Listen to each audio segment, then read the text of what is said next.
Hello. It is a Magical Monday Live, our mostly weekly live stream here at the Integrated Witch. And today we're going to talk about magical maintenance. I've also heard it called as spiritual hygiene. It's basically kind of like some like magical self-care is basically what I want to talk about. And many of us don't do like magical self-care. Hi, Liz.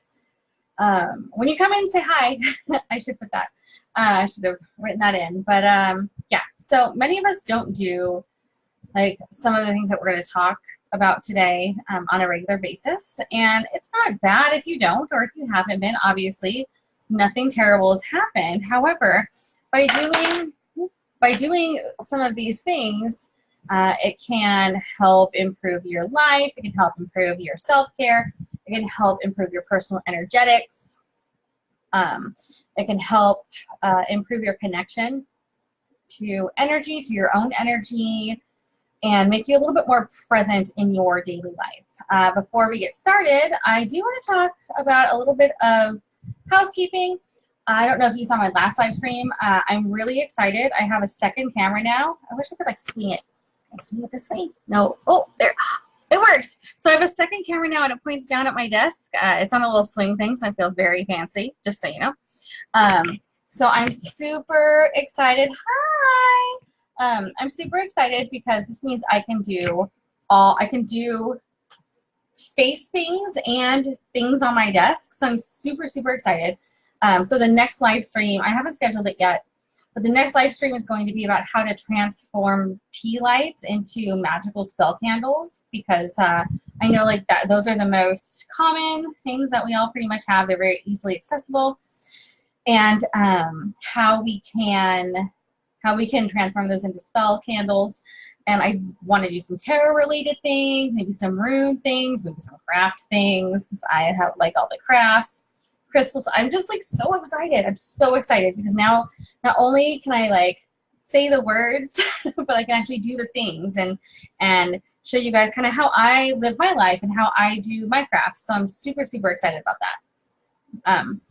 So that's coming. Yeah, crafts, witchy crafts. I know, let's see, I think it was this, no, maybe it was last February I did a Bridges cross, but I had to like, it was a not easy to like make the camera be where I wanted it to be as I was showing what I was doing. So super excited. I downloaded a program so you can see my face and my desk at the same time. I have not completely tested it out, obviously, because that's not what we're doing today, but I'm really, really, really, really, really excited about it. Especially about the tea light thing, because I freaking love that. And I have like for a list of like at least 10 things I want to do now that I have this new setup.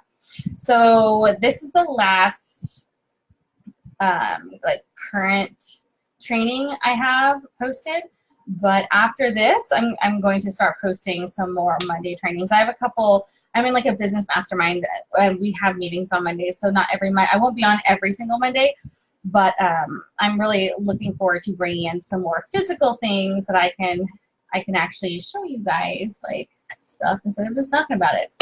So let's just kind of jump right in and start talking about magical maintenance. And again, what I mean when I say magical maintenance, I kind of also mean spiritual hygiene. Like, what can you do to kind of be at your very best? And some of this is like, you know, we kind of talk about spirituality and magic and all of that as like it's a thing, but also, you know, this is an integrated witch. So we do talk about how it affects us in our everyday life, and you know, taking care of your own spiritual hygiene and doing your magical maintenance can help you, like I said, become more centered, become more grounded, and just kind of feel better every day. Because I kind of feel like that's really, really important, is feeling good every day. You know, I know we all have bad days, but if we have some things in our toolbox that might improve our days, then we should be using them. Because after all, if you think about it, you know, like think about how you want to feel at the end of the day, and it is good. Okay? So we'll start by talking about cleansing. So I'm going to go over 6 things today. So the first thing I want to talk about is cleansing. Now, when I talk about cleansing, what do you think about when we talk about cleansing? Probably sage, Palo Santo, magical baths, all of these things. And when we talk about cleansing, usually on the internet or in groups or wherever, we tend to think about cleansing a space, cleansing like before a ritual, etc. But cleansing on an everyday basis is important. I mean, think about as you go through your day, how many people do you encounter? And, excuse me, and how many of them are like not people with awesome energy? Like I go to work, I sit in a cubicle because I do have a full-time job. So I go to work, I sit in a cubicle, I do a thing, I deal with people I really don't like. Yeah. And so when I come home, like I feel kind of gross, like energetically gross, especially if you're kind of empathic, you know, or if you're sensitive, you might pick up on these energies. And while, you know, it's easy to think like, oh no, I'm just going to leave work at work. As much as we want in our brains to think that we are leaving work at work, sometimes the energy in our bodies are like, nope, you're going to bring that in. And that doesn't mean like terrible things are going to happen, but you might feel cranky. You might feel like, I don't know if I'm sure that I'm not the only one who's come in after a bad day at work and just kind of like just been cranky because work was terrible and I had to deal with crummy people. I mean, I'm lucky enough to work with awesome people too, but you know, I feel like in most jobs, everybody has their kind of share of crummy people. Same thing, if you don't work, maybe you're taking your kid to the library for story time and you know, you come across some like angry mothers, etc.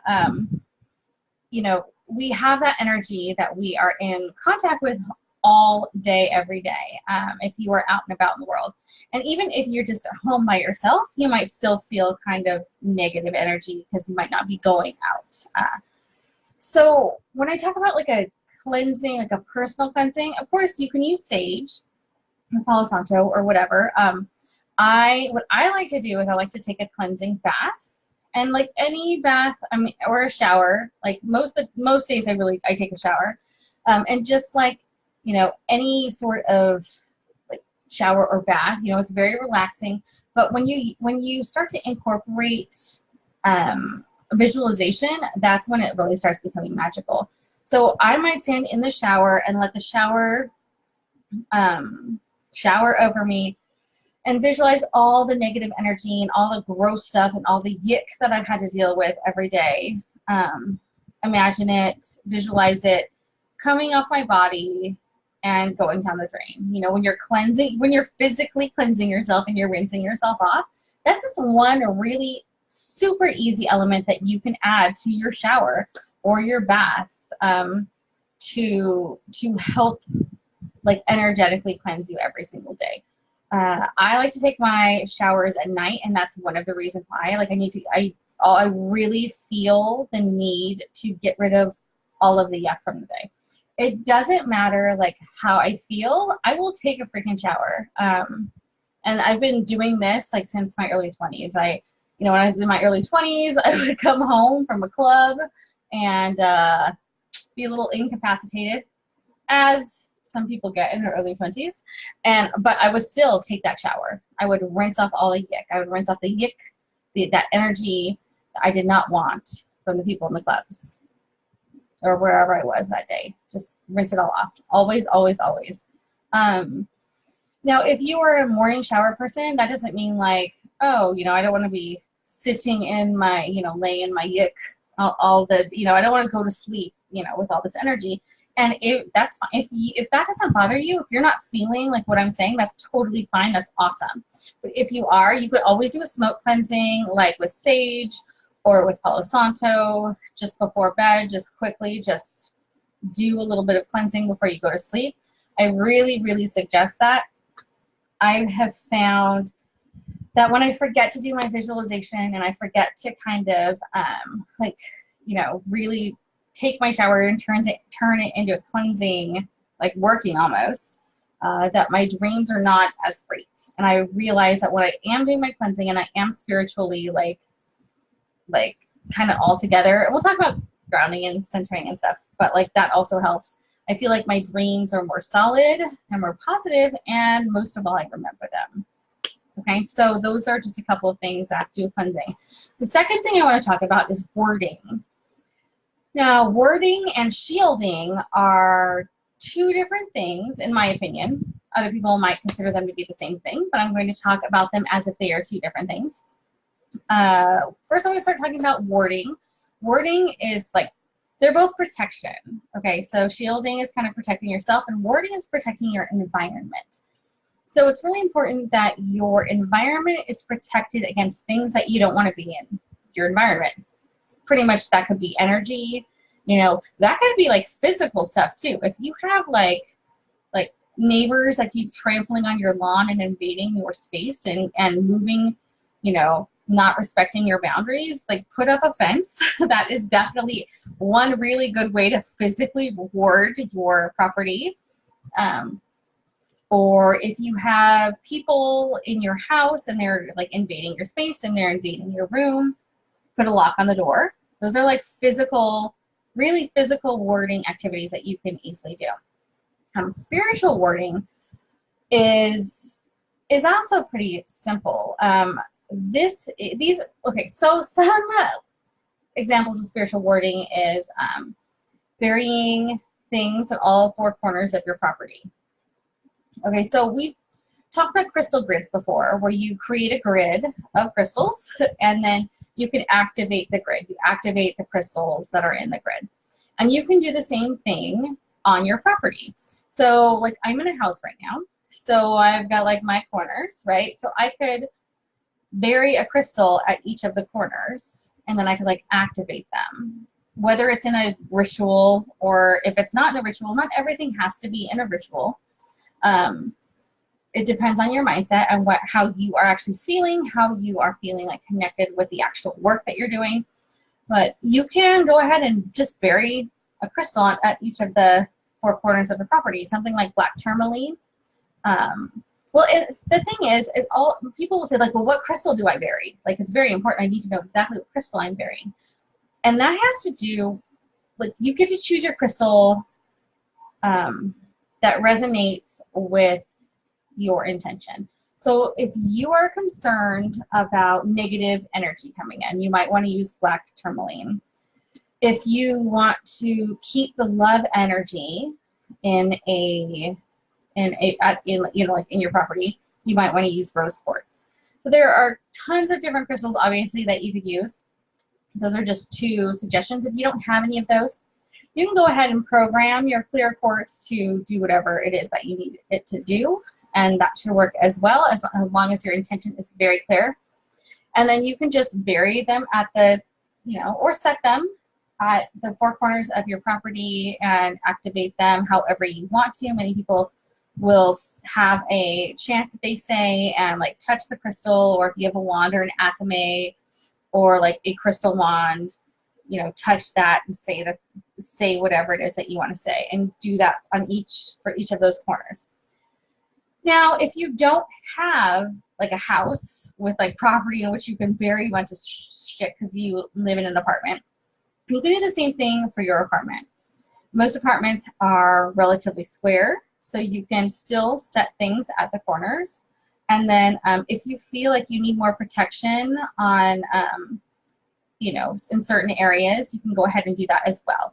Like, for example, when I did this in my old apartment, I felt like I needed to add some more crystals and some more protection within like a specific shared wall. Like, not every shared wall, but within a specific neighbor and a specific shared wall. So make sure you're checking in with your intuition. Make sure that you are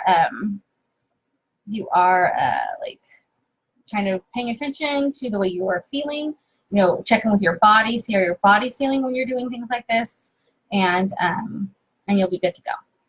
Another way that people like to ward are like oil. If you have like a protection oil, doorways, windows. Some people like to trace a symbol on a window.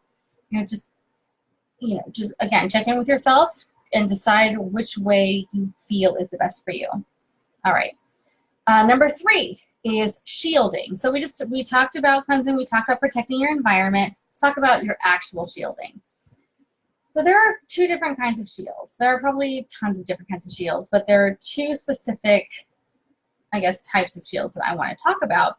And one is like a permanent shield, you know, that you know, and that permanent shield that you have up, that's not usually something that you need to work toward. That permanent shield is usually, it's an energetic shield that people normally will recognize. It's the reason why we kind of all recognize each other's personal space. We all have this energetic, you know, like our aura is an energetic field, and in that way, like, it is kind of like a permanent energetic shield. I like to periodically kind of put energy into my like permanent shield, and I do that by bringing energy up through the earth. Sometimes I'll use my own personal energy, but that is a little, you know, that can really kind of deplete your energy reserves and make you actually physically tired, and you probably don't want that. But, you know, using universal energy, cosmic energy, earth energy, elemental energy, energy that's coming from places that are not yourself, and just feeding that into your, like, kind of semi-permanent shield. Now, this is something, obviously, you don't need to do, like, 24 hours a day, but when you are, if you are feeling attacked or you are feeling threatened energetically, this could be an asshole coworker at work, this could be a toxic family member or friend, it's kind of like a periodic thing. Something will happen. You'll feel kind of like a trigger, like, oh, I need to, like, protect myself. You might feel sick to your stomach. You know, you might, you know, just really, again, pay attention to your body and see how your body feels. And that's when you would go ahead and do that. So we've got that kind of shield. And then we have the shield that you will put up when it's necessary. So I did mention an asshole coworker. But if you have to deal with that coworker, like, I have dealt with coworkers that will, like, when they enter my space, like, I start feeling sick to my stomach because they just have terrible energy. Excuse me, they totally have terrible energy. And so I put up a personal shield. Now, when I'm talking about this personal shield, if you are empathic, this is something that you really, really want to work on. This is very, very important, because this is going to kind of protect your own energetic space. And again, we talked about the semi-permanent shield that you feed in every once in a while. But when you are starting to feel that, and if you don't know what I'm talking about when I'm saying, you know, feel it in your body, I really suggest that you work with the skill of observation. And I've talked about it a couple times, but, you know, body observation is, and actually I'm going to talk about it a little bit when I talk about centering. You know, paying attention to how your body feels in certain circumstances, different parts of your body on the inside, how do they feel?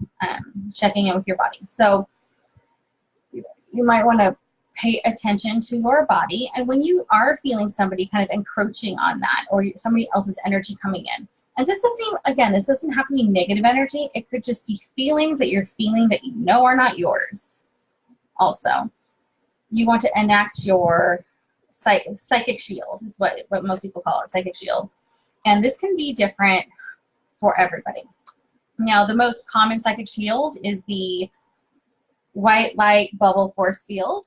Like, that is, like, if you've never done shielding before, that is my first suggestion, is that you visualize that white light bubble around you, and feel how that feels to you.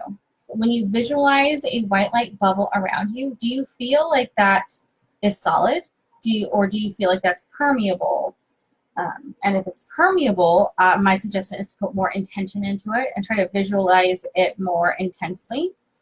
And if that doesn't work, visualize a different shield.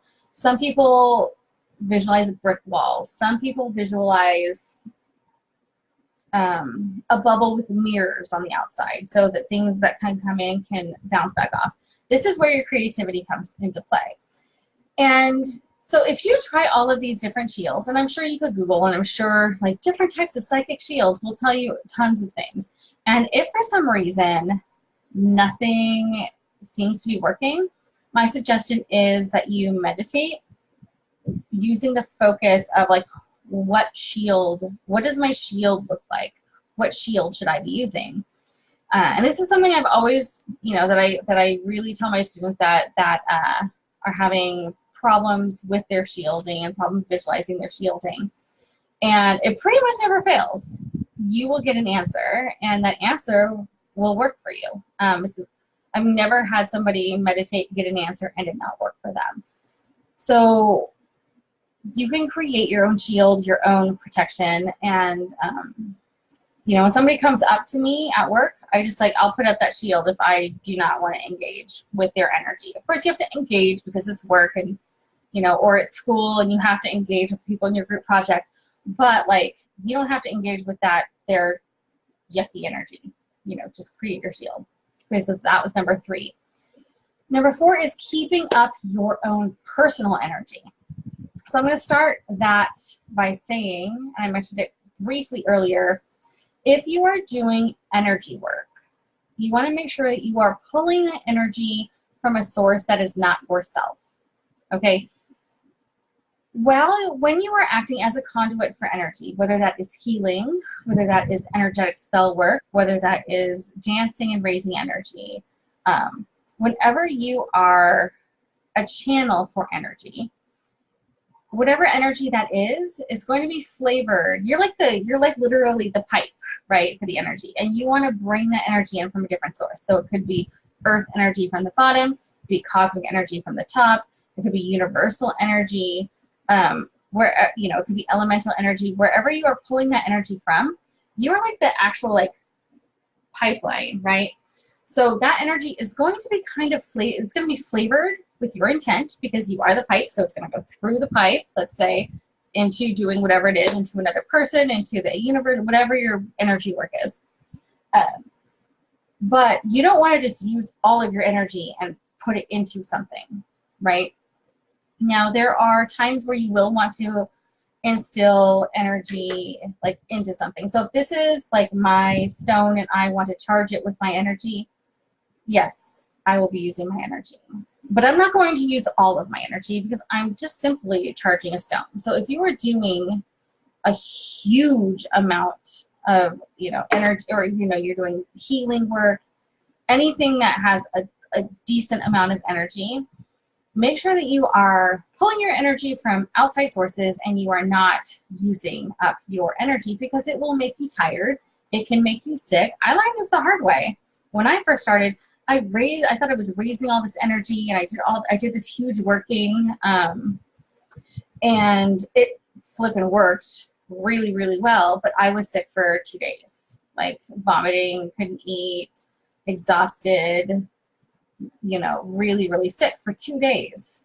And looking back, when I got my head back together, I realized that, hey, it's because I used up all my energy and I should not have done that.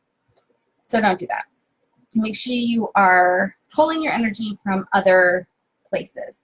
And when we're talking about energy, I also want to mention boundaries and choosing your commitments carefully. Now, this isn't magical energy, but it is very important that you aren't saying yes to everything because you feel like you have to do all of the things. That you are making sure that you are having time for your self-care and making sure you are not only setting your boundaries, but also, sticking to them. It's okay to say no. You can say no to anything. You do not owe anything pretty much to anybody. Obviously you want to make sure you're taking care of the super important commitments that you have. But if you don't want to go to the mall with your brother, you don't have to go to the mall with your brother. That's fine. You're your own person. You can say, you know what, I'm really not feeling it. I don't want to go. You don't have to even give anybody a reason. So make sure you are setting your boundaries and choosing your commitments carefully. One thing that I hear over and over and over, hi Carrie, one thing I hear over and over is I don't have time for this, I don't have time for that, and I'm just really tired, and I just am so overwhelmed with everything I have going on. And when I hear that, I hear I've overcommitted.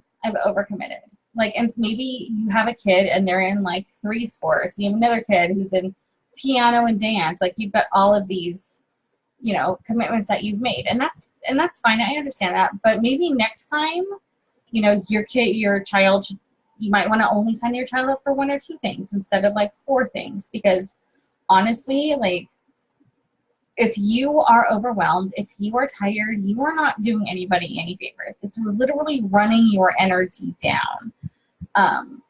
So just think about that. Kind of think about, you know, what boundaries you might be setting. What do you hate doing? What is it that you're doing in your life that you freaking hate? And when you think about that, or anything that you feel resentful about, that's something you might want to think about in terms of boundary resetting, because life is super, super short, right? So it's too short to like get stuck doing things we don't want to do. I mean, I always say, like, I could get hit by a bus tomorrow, and I don't want to be like so tired because it was so important to me to clean the kitchen floor, you know, or whatever, you know.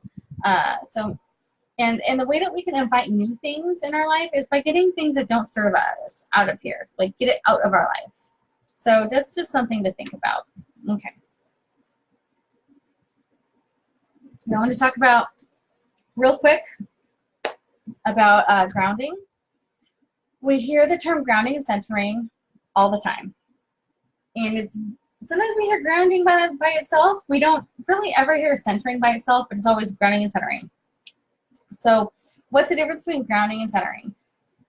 I'm going to tell you what I feel the difference is. So grounding is connecting yourself to the earth energetically.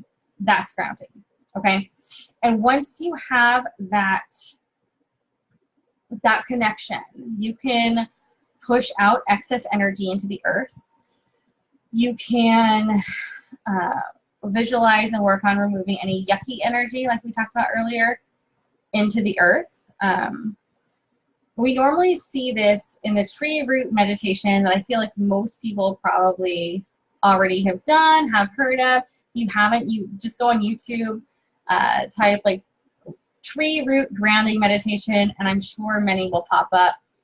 Basically, it's a visualization where you visualize your body growing roots into the ground and holding onto the ground, and your energy, any excess energy flows from your body, or yucky energy flows from your body into the ground. That is what a lot of people call grounding. Also, you can draw up energy from the earth as well. When I do grounding and centering, usually it's that tree root visualization where we connect and we push any I keep saying yucky energy, negative energy that's not serving us. Evidently, I'm 5 years old and everything is yucky today. That yucky energy down into the ground. And then once that's done, we can bring up this clear earth energy, because the earth is amazing at recycling energy. You know, that's like if you put a piece of paper out and you bury it, it's going to decompose, and the earth is going to reclaim that into its own nourishment. So we can do the same with the energy. So we push that down, and then we bring up that positive energy, or that clear energy, that earth energy, back into our bodies. And that's another thing that you can do while grounding. So grounding basically is just that connection with the earth. Now, once you're used to that tree root visualization,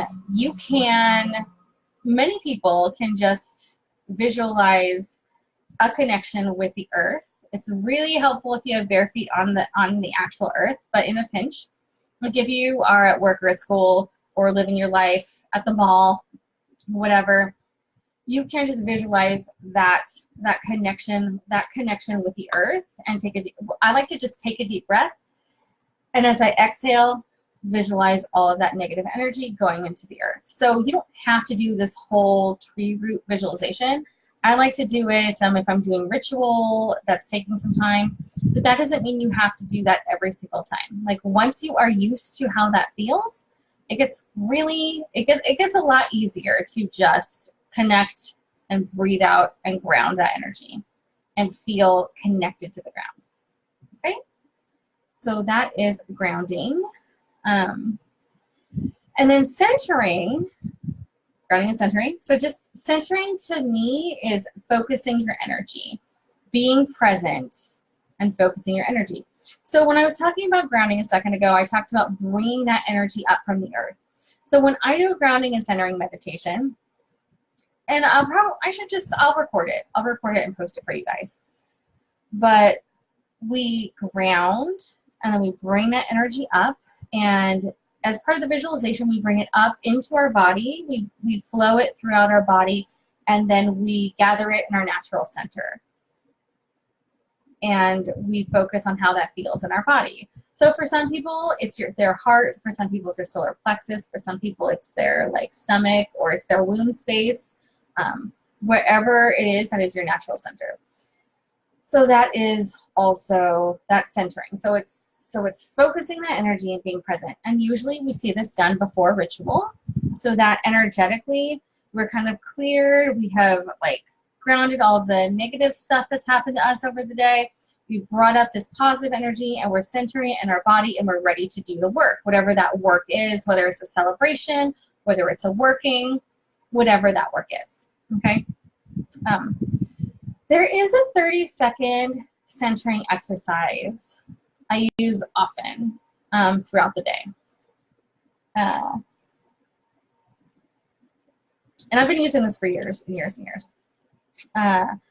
And if you are just kind of working on the 4 skills that I always say: meditation, visualization, contemplation, observation.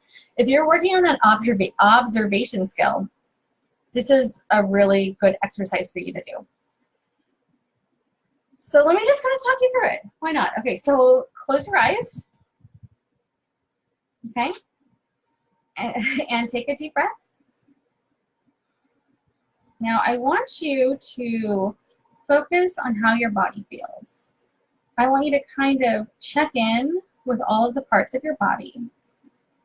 How does your chest feel? Does it feel tight? Does it feel tense? Does it feel loose? Do you feel comfortable? Same thing with your arms. Do you feel tension? And I'm not just talking about muscular tension. Do you how is that energy flowing? Do you feel like there's anything stuck?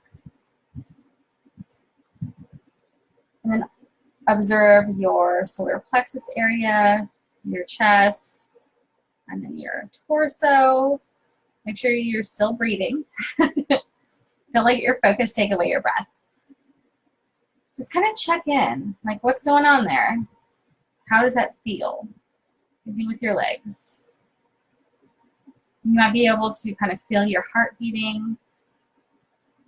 Just feel the energy in your body. If you feel like anything needs to go, if you feel tension, take a deep breath. And as you exhale, allow all of that tension in your body to relax, and allow any negative energy to flow through your body, through your legs, into the ground, and ultimately into the earth. Okay? So I want you to feel how that feels. It might feel kind of vibrating. It might feel cool. It might feel buzzy. It might feel warm. Just kind of check in with your body. And then take another deep breath. And when you feel ready, open your eyes. And when your eyes are open, I want you to still kind of feel into your body. That energy that that energetic check-in that you did, I want you to feel into that. And that allows you to be present. And take as many deep breaths as you need. But it allows you to kind of come back to yourself. This is really helpful if you have anxiety. This is really helpful if you are stressed out at work or you're overwhelmed.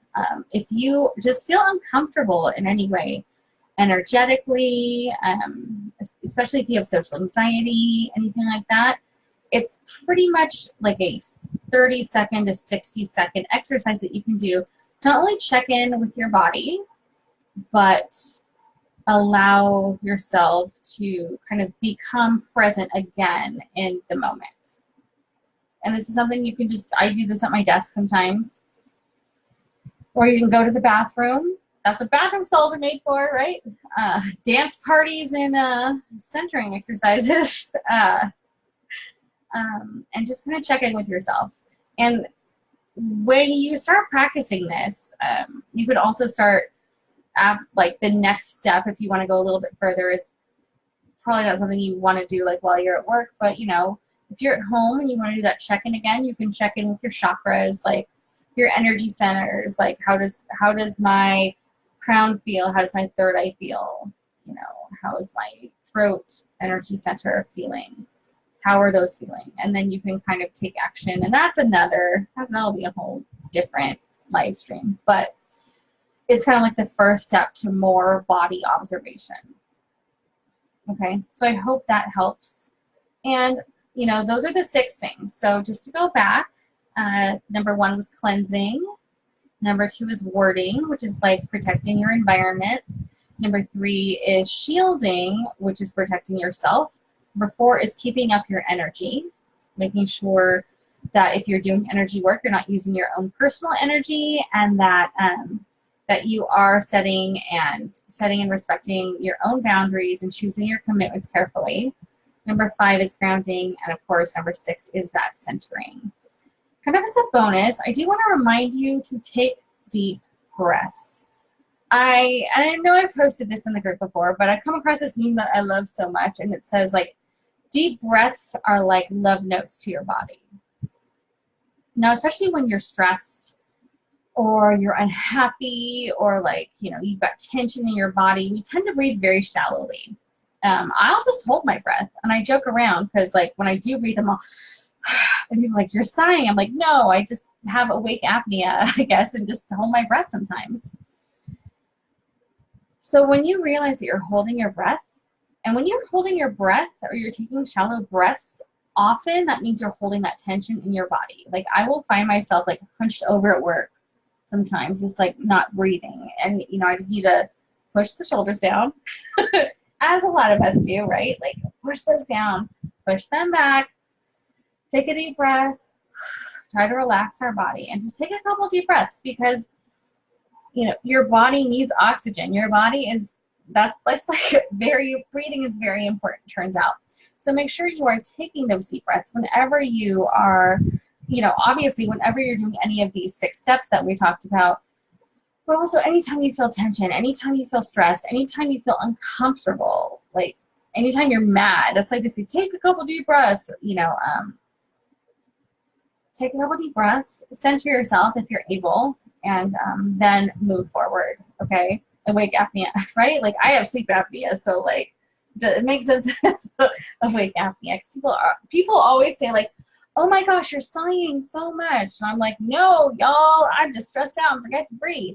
So I've gotten a lot better at reminding myself to breathe, and I hope that you do too. I hope that you think about this live stream next time you find yourself holding your breath at work or school or at home, you know, because stress is everywhere. Take those deep breaths. Now, when we're talking about cleansing and grounding and shielding and all this magical maintenance, like, if you think to yourself, like, when am I supposed to do all this, Ivy? Like, I have a busy life. I have a job and a child and dinner to make, etc. Well, for most of us, there's some time in the day where we take our phone somewhere. It could be in the bathroom. It could just be like, oh, I'm kind of bored. Or it could be before, like, you sleep and you're just like, what's going on in my like Facebook world or Instagram or whatever your social network of choice is. And we just, Pinterest. We just kind of sometimes find ourselves just scrolling mindlessly, like just looking for something to engage with, right? So instead of doing that, take some time to engage with yourself and work on your own spiritual hygiene, you know, fortify your shields, visualize yourself being cleansed, ground, center, and, you know, meditate, visualize. I know we didn't really talk a lot about those things, but when people say, I don't have time to like have a practice, I'm like, well, you probably do and just don't kind of realize that. So, and again, boundaries, what do you need to take out so that you have time to take care of yourself magically, spiritually? So think about that. Think about making some time for that. Okay. And that is pretty much it for tonight. Again, I'm really excited. Stay tuned for some new and exciting magical Monday trainings that are coming up. First one I'm going to do is going to be creating spell candles out of tea lights that are awesome and amazing. And I think the next one I'll probably do is sigils. So, you know, stay tuned for a couple of those things now that I've got my new friend, my new extra camera. I feel like my desk looks super robotic because I've got like this thing that comes out. I feel so fancy, I'm not gonna lie. So stay tuned for those things, and that's about it. I will talk to you guys later. Again, if you have any questions, feel free to tag me in the comments, or of course, always feel free to post a question to the group. We have such an amazing, like, diverse group of women here, of amazing magical women, and so many different perspectives and so many different like backgrounds and practices. So don't be afraid to just post something to the actual wall and see what your sisters have to say. All right, I will talk to you later. Bye.